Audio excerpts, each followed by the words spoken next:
Brought to you by NBC bearing, भारताची पहिली bearing उत्पादक। घोडबंदर येथील पातलीपाडा या ब्रिजवरती ठाणेतून बोरिवलीच्या दिशेने जाणारा जो टँकर होता तो पातलीपाड्याच्या ब्रिजवरती हा जो तो मोठ्या प्रमाणात आग या ठिकाणी लागण्यात आलेली आहे।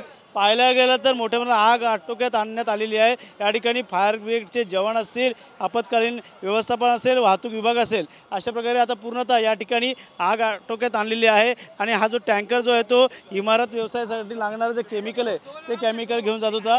अचानक या टँकरला आग लागल्यामुळे वाहतूक कोंडी मोठा फटका ठाणेकरांना पाहायला मिळतो। पाहू शकतो मागे दोन्ही रस्त्यावरती दुतर्फा ठाणे ते बोरिवली आणि बोरिवली ते ठाणे या ठिकाणी जाणाऱ्या सर्वच वाहनांना या ठिकाणी आता वाहतुकीचा सामना करावा लागतो। या ठिकाणी JCB असेल, फायर ब्रिगेड असेल, 2 अग्निबंब आणलेले आहेत, तर 3 JCBच्या सहाय्याने ह्या टँकरला बाहेर काढण्याचं काम आता युद्ध पातळीवरती सुरू आहे।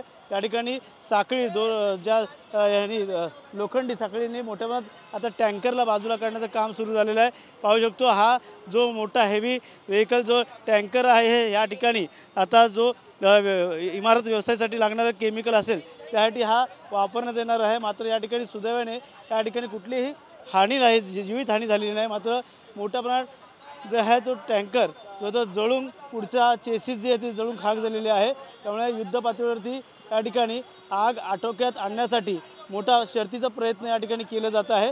त्यामुळे पाहायला गेलं तर सर यामध्ये कुठली जीवितहानी झाली का? युद्ध पातळीवरती काम सुरू आहे। जीवितहानी नाही झालेली, पण जर पुढची आग मागच्या टँकरला लागली असती तर सांगता येत नाही किती झाली असती। म्हणून काय केमिकल कसं प्रकारचं आहे त्यामुळे हेक्झॅगॉन म्हणून आहे जे की फ्लेमेबल आहे। जर ते पाण्याच्या कॉन्टॅक्टमध्ये आलं तरी फ्लेम पकडतं आणि असंही पकडतं। पातळीवरती बंब अग्निबंब असेल, आपली टीम या ठिकाणी आलेली आहे। कधीपर्यंत हा रस्ता आता मोकळा होऊ शकतो? वाहतूक कोंडी मोठी झाली 15 मिनिटं।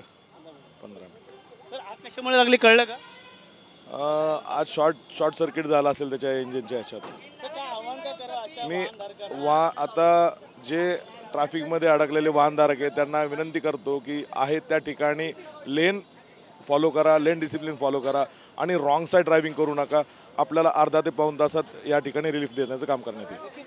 लवकर युद्ध पातळीवरती ह्या टँकरला बाजू करण्याचं काम सुरू आहे। पातलीपाडा ठाण्यातील पातळीपाडा हिरांदणच्या बाजूला असणारा हा जो मोठा ब्रिज आहे आणि ब्रिजवरती या टँकरला पुढच्या चेसीला भीषण आग लागल्यामुळे या ठिकाणी वाहतूक कोंडी मोठ्या प्रमाणात झालेली आहेत। लवकर वाहतूक कोंडी दूर करण्याचं काम या ठिकाणी केलं जाईल असं देखील आता वाहतूक विभागाचे उपायुक्त पंकज शिरसाट यांनी सांगितलेलं आहे। पाहायला गेलं तर मोठ्या प्रमाणात आता ही वाहतूक डायव्हर्शन करायला सुरू करण्यात आलेली आहे।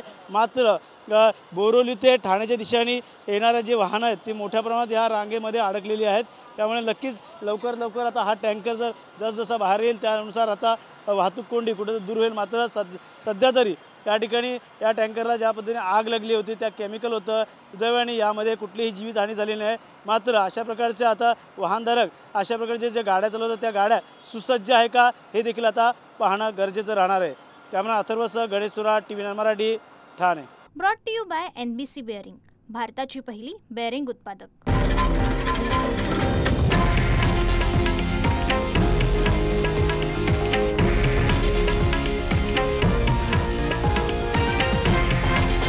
हे आहे देशातील नंबर 1 न्यूज नेटवर्क आणि आपण पाहत आहात TV9 मराठी, एकमेव।